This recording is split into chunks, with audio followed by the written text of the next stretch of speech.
think about the colony of the nation, particularly in urban spaces. Would you have added anything or changed anything to the book had you written it after Trump was elected? You know, the timing of it was, there was a question about how much to write about him after he got the nomination, even, because after he gave his convention speech, for instance, which was a law and order speech about whether to put in the book. And I didn't want, in many ways the book I think is really about precisely the kinds of politics he tapped into, but I didn't want it to be about him.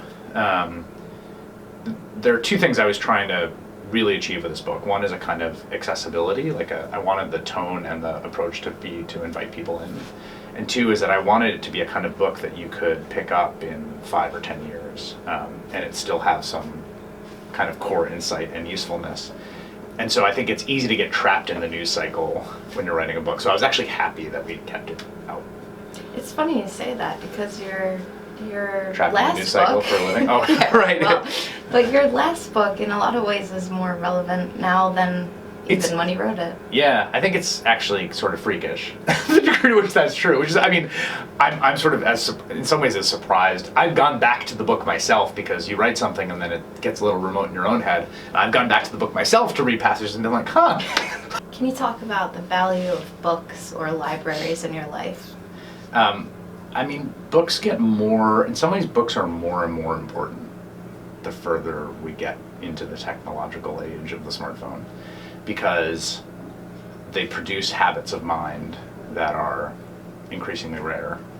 They produce attention spans and sophistication of thought that are increasingly rare.